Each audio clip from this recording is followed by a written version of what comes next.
தீபாவளினா பளிச்சுன்னு ஞாபகத்துக்கு வர்றது பட்டு, பட்டாசு, பலகாரம். பலகாரம்னா ஞாபகத்துக்கு வர்றது மந்த்ரா கடலை எண்ணெய். அபார ருசி, ஆரோக்கியமான உடல் நலம். தீபாவளி அன்னைக்கு மட்டும் இல்ல, என்னைக்குமே கிச்சன்ல இருக்க வேண்டியது மந்த்ரா கடலை எண்ணெய் தான்.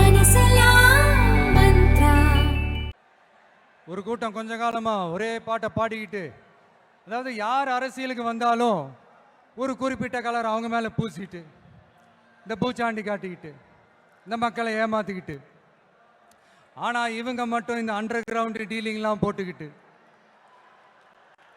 இந்த தேர்தல் நேரத்தில் இந்த அறிக்கை சவுண்டெல்லாம் விட்டுக்கிட்டு, இவங்களுக்கு எப்போ பார்த்தாலும் இந்த ஃபாசிசம் ஃபாசிசம் ஃபாசிசம் அவ்வளோதான். ஒற்றுமையாக இருக்கிற நம்ம மக்கள் மத்தியில் இந்த சிறுபான்மை பெரும்பான்மைன்னு ஒரு பிரிவினை பயத்தை காட்டி ஒரு ஃபுல் டைம் சீனை போடுறதே ஒரு வேலையாக போச்சு. இல்லை, நான் தெரியாமல் தான் கேட்குறேன், அவங்க ஃபாசிசம்னா நீங்கள் என்ன பாயாசமா?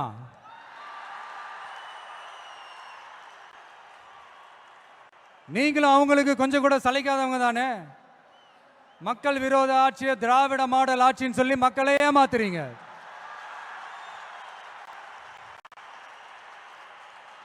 அதனால இனிமே உங்களை எதிர்க்கிறவங்களுக்கு இந்த கலரை பூசுறது அந்த கலரை பூசுறதுன்னு என்னதான் நீங்க அந்த மோடி மஸ்தான் வேலையை செஞ்சாலும் ஒன்றும் நடக்க போறது.